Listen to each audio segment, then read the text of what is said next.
So about 3 months ago, I butchered my pigs and I got a bunch of soil. That's what all these dark patches here. But I want to go back and show you guys what the soil looks like after it's been really just resting for these last 3 months. It's really been about, maybe it's actually been closer to 2, a little bit. It's been more than 2, less than 3, somewhere in there. But anyway, some cool stuff is happening and I want to show you how I've been using it. Something's bleeding. Oh well.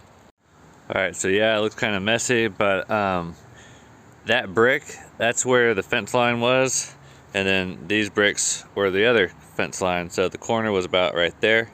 And I have all this soil. Now it's hard to tell unless you look at an area that has been excavated.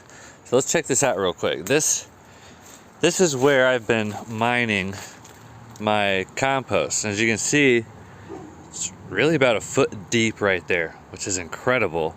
And this is probably one of the deeper areas, and it actually goes a little deeper than 1 foot. But as you come over here, it kind of goes downhill because this is where they were pooping all the time. And so I was applying the most amount of carbon right here. So let's get into this soil and see what's going on.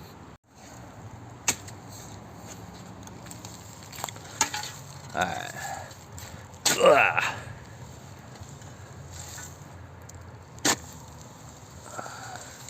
Trying to get into some of this really rich stuff under here.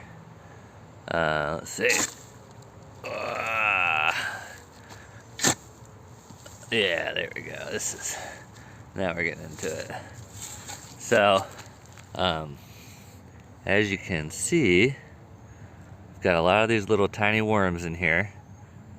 Oh good, it didn't get broken in half. And the more you dig through the soil, the more you're gonna see. But if you can get down really close, you're gonna see all types of little tiny insects. There's another worm. I'm seeing a lot of these small worms, an occasional larger worm. Oh, there's a bunch of worms right there. So it's just rich with biological life. There's these little white things crawling around. I don't know what they are. Maybe the larval form of something, but clearly they are a creature that don't come into the light very often.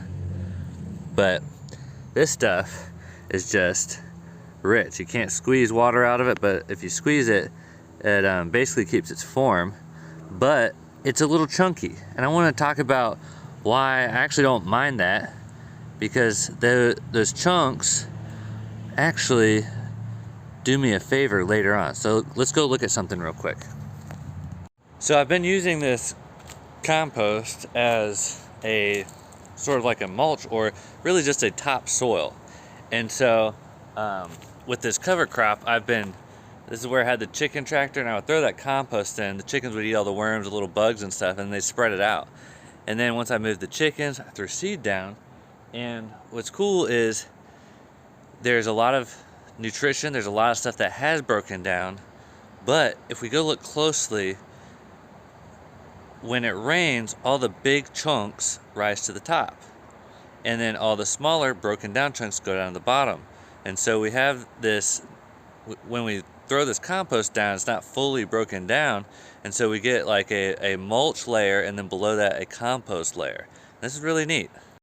Alright, so when we look closely at our cover crop, we see there's a lot of big chunks like this and whatever, but if we kind of go underneath, obviously it's very moist. There's still biological stuff in here. There's a little centipede. Man, that thing's long. But there's stuff under here. Man, that thing's really long. I think I injured it when I opened the soil up. We'll bury it back under. But anyway, this is nice because we have a mulch, and this type of mulch isn't really going to do much weed suppression. You know, we've got weeds popping up, and there's actually weeds in this compost because I was feeding these types of weeds to, and this is clover here.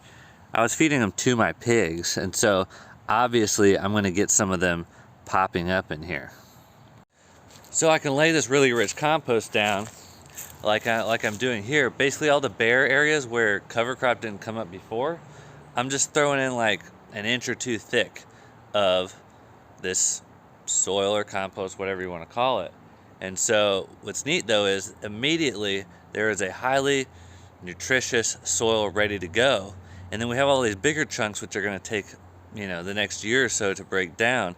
And so I get a hit of really good stuff, and then there's a slow release as all this other organic material breaks down. And that's pretty cool. And so that's why I don't really care if my compost isn't fully broken down. Obviously I don't want like big branches or very large chunks to be in there, but everything in this compost has either been chipped or it's been leaves, and so nothing's really going to be all that chunky. So it's as simple as filling up a wheelbarrow, dumping in an area, taking a hoe, spreading it out, and then just throwing seeds on it, and you pretty much have instant topsoil. Because like I've mentioned before, in my garden there are areas with zero soil. In fact, you can pour water on it and it beads up on top of the soil. And so this is the extreme measures you have to go to if you're going to create soil. And so pigs have been really helpful with that. And most of this area where this cover crop was, nothing green grew right here over the summer when we were getting plenty of heat and plenty of sun and rain. So this is how you restore, or this is what I'm doing to restore these areas. If I had maybe a bit larger ruminant animals, that would help, but in my context of just a simple backyard, you know, I can't get a cow. We're working on sheep, trying to figure that out, but I can't get a big animal to come in and bust up the ground. Letting pigs go over this whole area, or even just half of it, probably wouldn't have been the best. I really wanted to keep them confined to a corner that I could sacrifice if things went wrong, because I really didn't know how it was going to go, but it went awesome.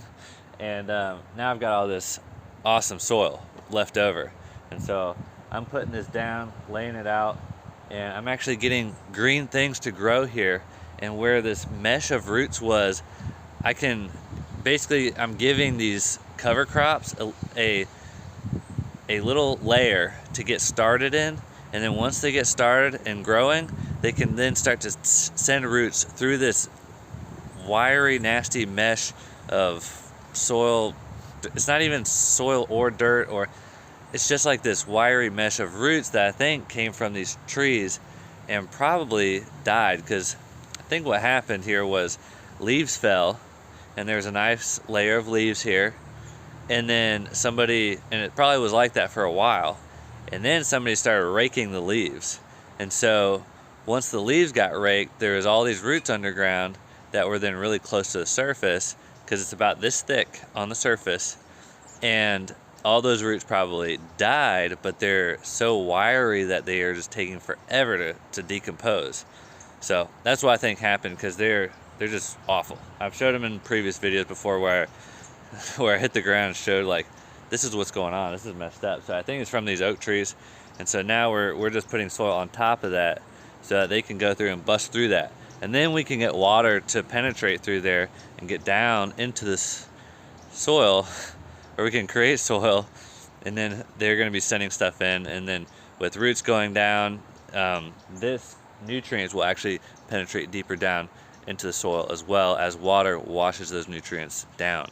So that's what's going on with this. And then once all of this dies, it's going to leave another layer of organic matter, or maybe it won't. Actually, all these are annuals, so they're all going to die. But then I leave more organic material, and what's cool is that organic material is, most of the structure of that is carbon based, which is coming out of the air. So I'm pulling carbon out of the air to amend my soil, and that's what I'm doing with cover crop. So that's pretty wild. And then I've got legumes in here which are pulling nitrogen out of thin air to then put nitrogen into the soil. And so I don't know if I said that right. I should have said legume. I've got legumes in here putting nitrogen into the soil from thin air. So sorry, I don't remember what I said, but I just wanted to correct myself, because I was like, I don't remember saying legume, but maybe I did. So that's what's going on here, and it's pretty exciting to me that these processes and these cycles actually exist, because what that means is I'm pulling resources out of thin air. I actually never really thought about it like that, quite like that. Here, let's get that cover crop in the background. So I never really thought about it like pulling resources out of thin air, but carbon and nitrogen, we can do that with plants. And so that's an awkward angle for me, sorry. So that's pretty interesting. It's definitely something to think about. And these are, these are things that, wow, I'm just having an epiphany right now. So water, carbon, and nitrogen are all coming from the air. That's interesting. Now, granted, I do have a well, but I spray it up into the air first. So, anyway, that's interesting how everything's coming from above. That's something to ponder. Good things coming from above to produce life and abundance. That's really interesting. I'll have to ponder that a little more. Maybe I'll do a video sometime about the philosophies of gardening. Maybe I won't. I don't know. Leave a comment. If you want me to do that, I will, but maybe not. Maybe it's premature. Or maybe it's just stupid. Philosophies alone can get funky and weird. But whatever. We're producing life, and that's good. Nobody can argue with that. All right. Have a great day, guys. Bye.